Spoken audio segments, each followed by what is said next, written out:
So I did a video last week about wrapping our hay bales so that we can store them outside, but I left out some of the details.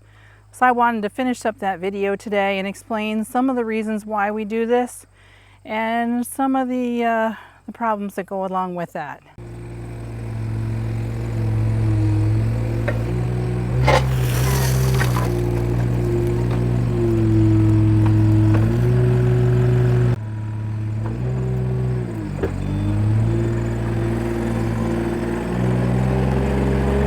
Now the other thing is we have quite a few bales here and we got more stacked out back, so it does take kind of a large area to store all this hay. But I'm going to show you how we're going to store it.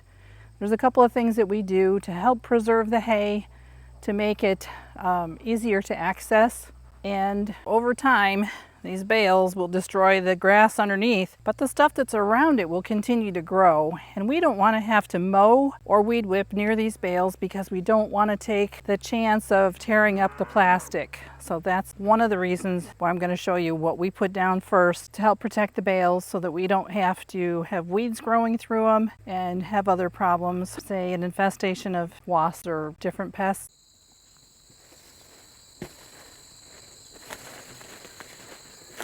So what he's done here is just laid down some black plastic that I use in my garden, and that's to retard some of the grass growth and some of the weeds, because if we don't mow back here, it will become a jungle very soon. And another reason why he uses that black plastic is there's less of a chance of a rock or a piece of wire or a piece of glass or just whatever poking through the plastic.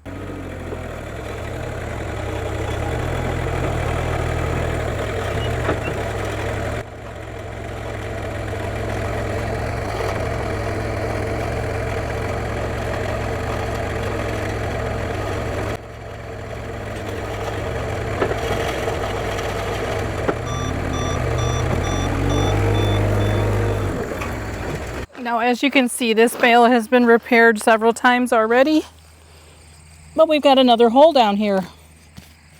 So that's going to have to be repaired. And I can smell the sweetness of the hay just from that little bitty hole. So we're going to have to get this taped up so that it doesn't dry out. And it's just a matter of some duct tape. Again, the color doesn't matter. We're using black because that's what I use to repair the stuff that's underfoot if I ever get a tear or any weeds growing up between it, because it's not invincible. There are weeds that come through it, but you just pull them out and you can patch that little bitty hole with this stuff. It works wonderfully. Don't want any air holes in our bales.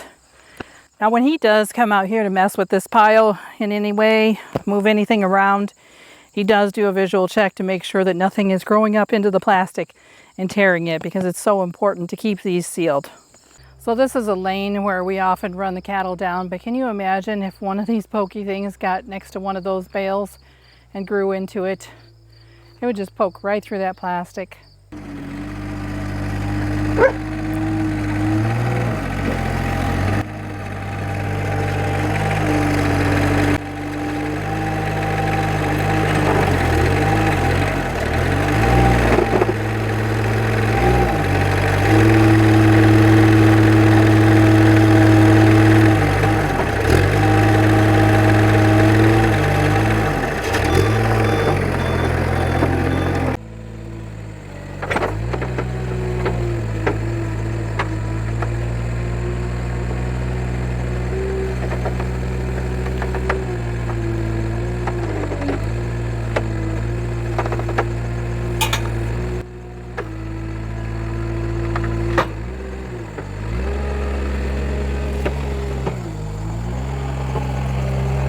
So for those of you that are wanting to know, this is a JCB telehandler, and the important thing about this piece of equipment is that it extends.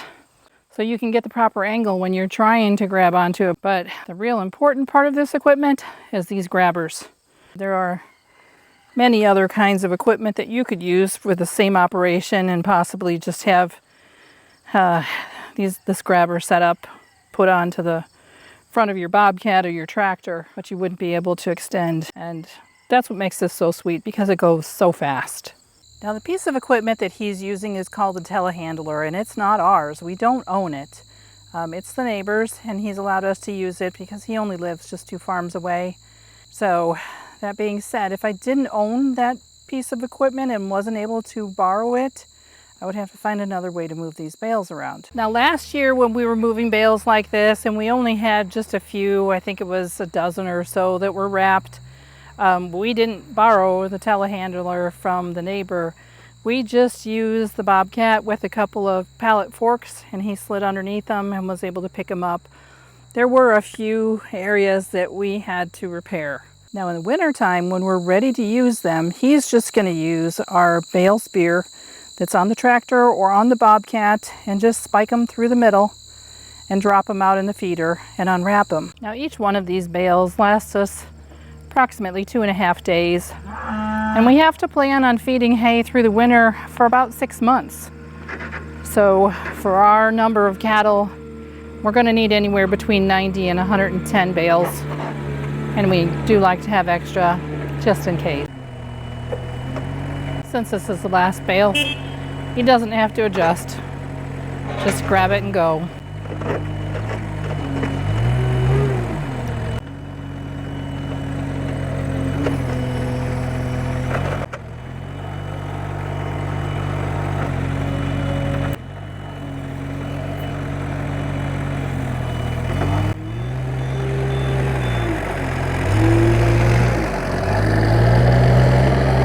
Now, in case you're wondering about the cost, last year I think it was $6 a bale is what it cost for the plastic and the wrapping. So compare that, that's a couple $100, compared to what it would cost to put up a barn. We're looking at probably $50,000. Well, that was the last bale, and that's just great because we needed this area clear so that they can load out a steer this weekend. There's work every day here on the farm. Well, that's all I have for you today. Thanks for watching. Oh, and one more thing. I hope to see you again soon. Now, if you've enjoyed this video, watch this next. Or maybe hit the subscribe button and you'll always be able to find your way back to my channel. Again, thanks for watching.